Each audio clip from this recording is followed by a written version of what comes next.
Hey, it's Tucker Carlson. This spring, word began to circulate in Washington that the House Oversight Committee, under its new chairman, Congressman Jamie Comer, had discovered criminal behavior after reviewing thousands of pages of the Biden family's bank records. Now, publicly, to the extent they responded at all, the White House dismissed the investigation as, of course, politically motivated. In any case, irrelevant. Hunter Biden was an adult, so his business dealings had nothing at all to do with his father, in this case, the President of the United States. But in private, everybody understood it wasn't quite that simple. There has long been overwhelming evidence that Joe and Hunter Biden's financial lives are not separate at all, but deeply intertwined. On Hunter Biden's laptop, there's a suggestion that the two of them even at one point shared a bank account. And of course, Hunter Biden wrote himself that he kicked back cash from his foreign business deals to his father. He wrote that bitterly. So the Oversight Committee's investigation was potentially a disaster for the White House, a scandal, possibly even the prelude to criminal charges. So in order to get ahead of all of that, Joe Biden's handlers did the one thing they could do. They set up an MSNBC interview to preemptively whitewash whatever Jamie Comer might find. Here's the result of that. This aired on May 5th. Sir, there is something personal that's affecting you. Your son, while there's no ties to you, could be charged by your Department of Justice. How will that impact your presidency? First of all, my son's done nothing wrong. I trust him. I have faith in him. And it impacts my presidency by making me feel proud of him. Okay, time for the master class. For free, you can audit it. Here it goes. Sir, showing appropriate respect, says the shill, there is something personal that's affecting you. Note the wording. Personal, not of public concern, nothing law enforcement might be interested in, but personal, a sad family tragedy. That's the framing. And then this, a sentence choreographed to the letter. Your son, while there's no ties to you, could be charged by your Department of Justice. Got that? Well, there's no tie to you. So the answer is, in fact, in the question. Whatever Hunter Biden goes down for, and we know he is going to be charged because MSNBC said so, but when that happens, that's Hunter's problem. It's got nothing to do with Joe Biden. Rest easy, America.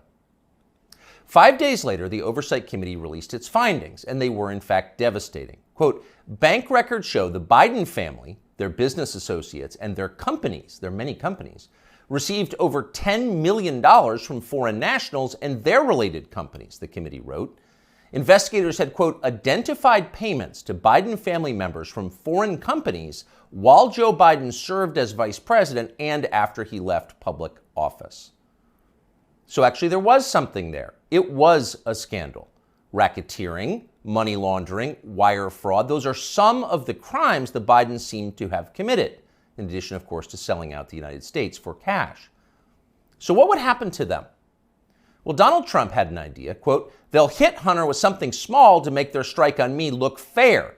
Trump wrote that about 2 weeks ago, and it turned out those were prescient words. This morning, Hunter Biden pleaded guilty to pretty much nothing. Biden pled to 2 misdemeanor tax evasion charges, then entered a diversion on a federal gun charge. That's it. As far as Merrick Garland's Justice Department is concerned, Hunter Biden is done. There was no pre-dawn raid carried live simultaneously on CNN. There was no perp walk, no handcuffs, no press conference. Above all, there was no felony. Hunter Biden, who broke federal gun laws, can still carry a gun. It's like it all never happened.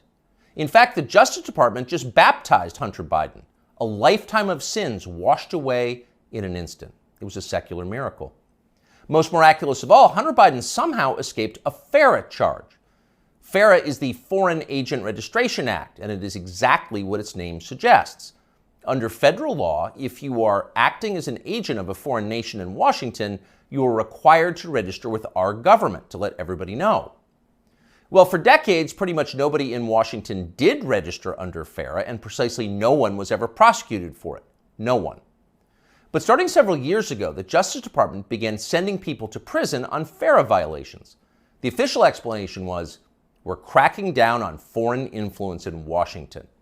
And of course, privately, everyone in Washington laughed. They knew that was absurd. In fact, it's the opposite of the truth.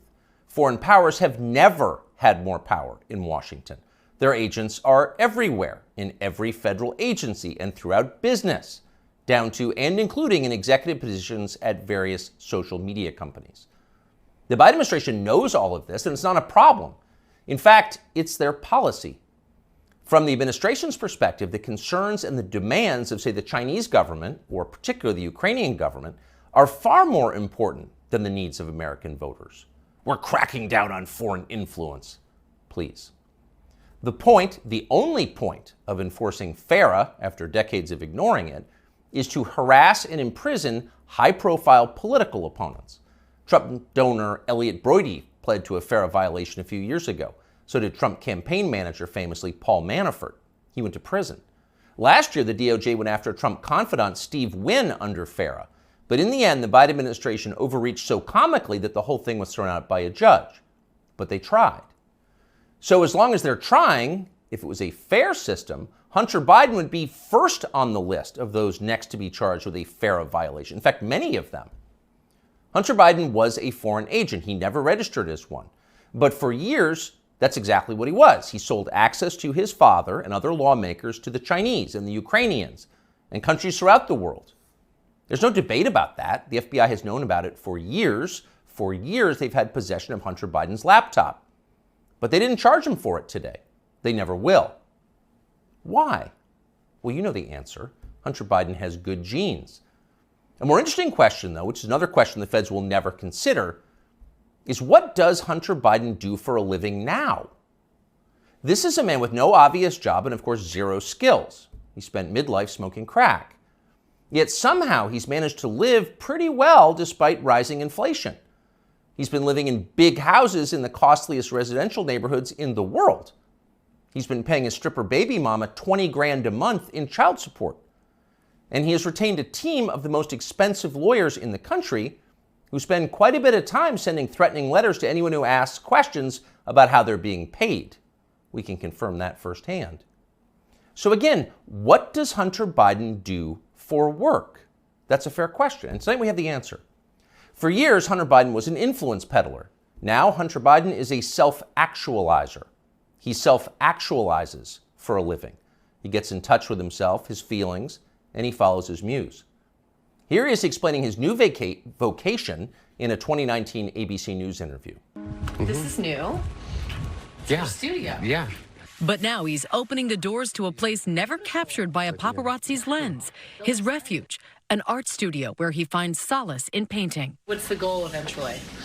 No goal. That's the perfect part about it. It's just, it literally keeps me sane.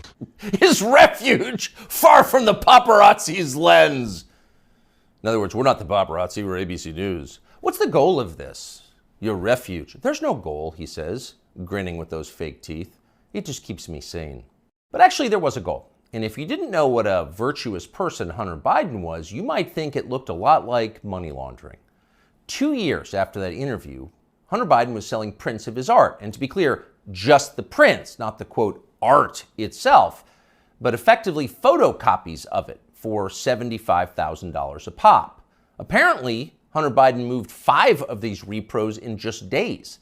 That's $375,000 in less than a week for signing copies of your fake art. As for the paintings themselves, childish self-indulgent blots, those sold for $500,000 apiece. So the question is, who bought them and why? It'd be interesting to know. There's a story there for sure, but of course we have no right to know. There's no public policy implication. It's not like Hunter Biden's finances have anything to do with his father's finances.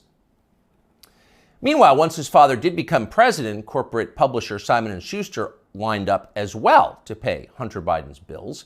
According to news reports, Simon & Schuster gave Hunter Biden millions of dollars for his highly selective account of his wholly unaccomplished life. And then the publisher lined up brainless celebrity endorsers like Dave Eggers and Stephen King to promote it. King, who apparently will say anything if it helps the party, called Hunter Biden's silly manuscript a, quote, harrowing and compulsively readable memoir. And then Stephen King described Hunter Biden himself as beautiful. Needless to say, the book sold miserably, but Hunter Biden got to keep the millions, and that was the point. And so on. This kind of thing apparently happened a lot. Again, there seems to be a story here, and we think it's probably worth learning a lot more about it and bringing it to you. In the coming weeks, we will. In the meantime, though, the question is, what can we learn from Hunter Biden's plea deal today? First off, the obvious. For the children of the people in charge, there are no penalties. There are only upsides. They're princelings. They can do what they want. You are not. Therefore, you can't. So don't get any ideas about cheating on your taxes or violating federal gun laws unless you want to celebrate next year's Father's Day through the glass in the visitor's room. The rules definitely apply to you, including rules you don't yet know exist. But there is also a deeper lesson here, a more disturbing one. What we're watching through Hunter Biden's life and through the Biden administration, now entering its third year, is the total inversion of virtue. What was once considered admirable is now derided as stupid, if not racist. That would include achievement, intelligence, honesty, self-control, humility. Those are features of the old America. Those were yesterday's virtues. They are gone. In their place, all that we once considered contemptible and repulsive, we're told to worship that now. Here's a small example, but we think a revealing one. In addition to his many other sins, Joe Biden has hired what has to be the single dumbest, nastiest, most dishonest, most ridiculous person he could possibly find for the very public position of White House press secretary. There's a point to it, of course. It was a humiliation exercise. It was designed to degrade the country and dispirit the rest of us. That's the White House press secretary? Shut up! But here's the thing. The White House press secretary herself has no idea why she's in the job. She thinks she's amazing. Here she is in a clip we just saw. A year in this role, there's been a couple of things that has made me incredibly proud. Many things that made me incredibly proud to be at that podium during this historic moment. Again, this is a historic administration. I'm a historic figure, and I certainly walk in history every day. I'm a historic figure? Imagine saying that. I'm a historic figure, but she does. And she says it in a burst of sincere self-congratulation, marked by her signature bad grammar. Illiterate, but proud. Of course she's proud. Karine Jean-Pierre is now a historic figure, just like Hunter Biden is now an important artist. It makes you feel stupid for going to work. Younger people say the news is full of lies. Kennedy's motorcade. 239 people. The death of Jeffrey Epstein.